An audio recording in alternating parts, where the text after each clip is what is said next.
কিন্তু আমার কোনো হুকুম শুনছে না। আমরা আল্লাহ পাকের বান্দা, আমরা নবী পাকের উম্মত, আমরা নবীর দিবানা, মামাকে ভাত দিব না, আমরা নবীর দিবানা, স্ত্রীদেরকে নামাজের কথা বলবো না, আমরা নবীর রসুল, আমরা নবীর আশিকের রসুল, নামাজে পড়তে যাব না কখনো। কি গো, মসজিদে আজান হচ্ছে, হাইয়া আলাস সালাহ। ওরে আল্লাহ পাকের বান্দা বান্দিরা, তোমরা যে অবস্থায় থাকো না কেন, তোমরা নামাজের দিকে ছুটে আসো। আল্লাহ রাব্বুল আলামিনের রাসূল ওই আজানের সঙ্গে আরেকটা লফজ জুড়ে দিলেন, আরেকটা বাক্যকে অ্যাড করে দিলেন। সেই অ্যাডটা হচ্ছে কি, হাইয়া আলাল ফালাহ। ওরে আল্লাহ পাকের বান্দা বান্দিরা, তোমরা দুনিয়ার ভিতরে যত ভালো কাজ করো না কেন, নামাজের চাইতে আর কিছু ভালো কাজ নাই। সুবহানাল্লাহ। হ্যাঁ, আছে নাকি দুনিয়াতে? আছে আল্লাহর কাছে কোনো ভালো কাজ? আমি কোরআনে পড়বো, নামাজে পড়বো না, আমি পর্দা করবো, নামাজ পড়বো না, হতে পারে গো?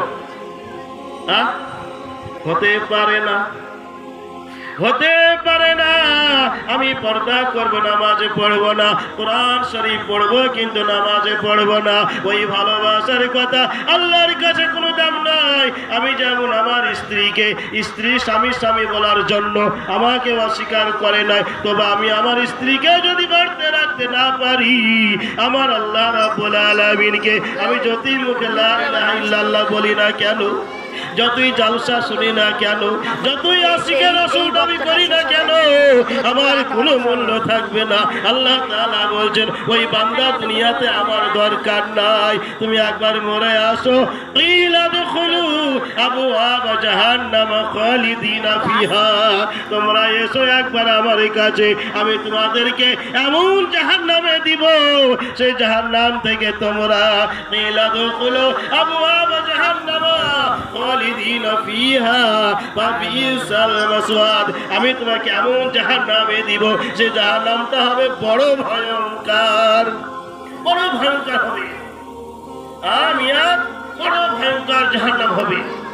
যারা আল্লাহকে বলে আমি আল্লাহ তোমাকে মানি, কিছু লোক আমরা আছি, আমি কাউকে ইনসাল্ট করছি না, কো ছোট করছি না, রাসূলের নাম শোনার সঙ্গে সঙ্গে ভাই মুখে চুমু খাই আমরা। বারহাত ঠিক কথা, সত্য কথা, আল্লাহ নবীর আশিকের রাসূল আমি। কিন্তু আল্লাহ নবীর জীবনে এমন একটা আমাকে মুহূর্ত দেখান যে নামাজের টাইম হয়ে গেছে, আর আমি বাড়ির ভিতরে বসে বসে সময়গুলো কাটাচ্ছি, মসজিদে আজান হচ্ছে, নামাজ হচ্ছে, চায়ের দোকানে বসে বসে গল্প মাজি করছি, আবার আবার বলে গো কোন মৌলবীর কথা আমরা শুনবো? হ্যাঁ, কার কথা শুনবো? মানে এখন শোনা শুরু করেনি। খুব ভালো একটা কথা বলি আপনাদের সামনে, একটা কথা অনেকেই প্রশ্ন আমাদেরকে বলে, একদম ডাইরেক্টলি বলে যে মৌলানা সাহেব, এই যে ফিতনাবাজি চলছে, মোবাইল থেকে বলেন বা মৌলবীতে বলেন, তো আমরা কোন আলেমের কথা শুনবো? ভাই, এই কথা শোনার বলার মানেটা কি? এই কথাটা তারাই বলে যাদের বয়স কমপক্ষে 60 বছর। আমি অধিকাংশ সময়তে শুনেছি যারা বয়স্ক লোক তারাই বলে যে আমরা কোন মৌলবীর কথা শুনবো। কে বলছে নামাজ এরকম পড়ো, কে বলছে না তুমি এরকম ভাবো, কে বলছে এক হাত মিলাও, তো কে বলছে না দু হাত মিলাও, কে বলছে কিয়াম করো, কে বলছে কিয়াম করো না। তো কার কথা শুনবো? আমার বলার উত্তর হচ্ছে এটাই যে আপনি কবে থেকে শুরু করবেন। কি গো, ও কোনোটাকে মানেনি কিন্তু এখনো।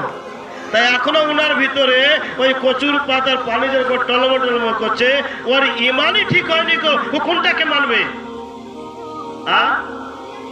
সহি শুদ্ধ হাদিস, বুখারী ও মুসলিম শরীফের হাদিসে এসেছে, হে আমার উম্মতানেরা, অর্থ বলছি আমি তার, হে আমার উম্মতানেরা, বিংশ শতাব্দী যুগে যখন দেখবে ঘরে ঘরে আলেম তৈরি হবে, পকেটের ভিতরে বড় বড় আলেম থাকবে, হাদিস এবং কোরআনকে তোমাদের সামনে একদম খুলে খুলে দেখানো হবে, হাদিস নাম্বার দিয়ে দেওয়া হবে, সবাই বলবে আমরা সব জানি, বা কথা ঠিক না বলছি গো, সবাই বলবে আমরা কম জানি না, আমরা আলেমদেরকে চিনি, ও অমুক আলেমকে চিনি, অমুক বক্তাকে চিনি, অমুক বুজুর্গকে চিনি, আমরা অমুক অমুককে মানি, তারা বলবে। কিন্তু সেই জামাটা হচ্ছে কি বিংশ শতাব্দী যুগ, সেই যুগেতে তোমরা যে যেখানে থাকবে মনে স্থির করে স্টিল হয়ে দাঁড়িয়ে থাকবে, যেন তোমাদের পাগুলো না নড়ে। কোরআন কারিমেতে বলছেন, শেষ কথা বলছি আমি, আল্লাহ রাব্বুল আলামিন কোরআন কারিমেতে বলছেন, ইন তানসুরুল্লাহ ইয়ানসুরুকুম, তোমরা আমার দ্বীনকে সাহায্য করো, আমি আল্লাহ তাআলা তোমাদের পাগুলোকে আমার দ্বীনের উপরে মজবুত করব। সুবহানাল্লাহ। নারে তাকবীর, আল্লাহু আকবার, নারে তাকবীর। আল্লাহু আকবার। আমাদের দ্বিতীয়তম বক্তব্য